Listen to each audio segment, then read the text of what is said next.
Сәлеметсіздер ме? Мен 10 сынып оқушысы Полтава Жөнерке сіздерге ұсынатын өлеңім Мұқағали Мақатаевтың Шәмілге жазған хаттарынан үзінді қабыл алыңыздар. Махаббат бүгін және қарамады, жанымды жаралады. Шәміл-ау, білесің бе, шын махаббат осылай қарамаудан жаралады.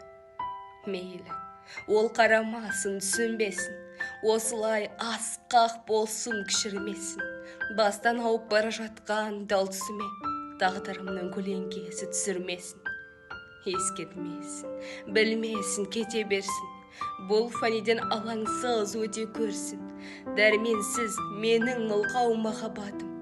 Сірәді өміріммен өтелерсің. Шәміл-ау, күндер өтті, айлар өтті. Алаңсыз қайран күндер қайда кетті. Махаббат сәулесіне ұрындым мен, махаббат өмірімді ойран етті.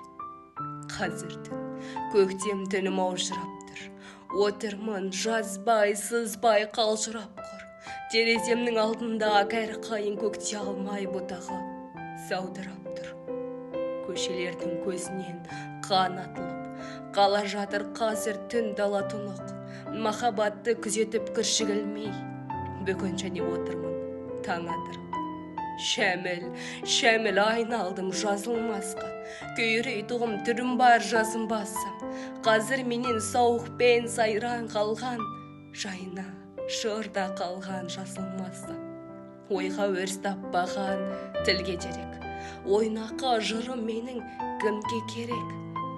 Тулайды тұтқындалған ақ дейіндей, шығыр шықты айналып шыр көбелек. Жоқ, Шәміл, менің ойым бөлек еді. Басқа жыр, басқа ғұмыр керек еді. Құл болған махаббатқа мен дерек жоқ. Еріксіз өмір маған не береді?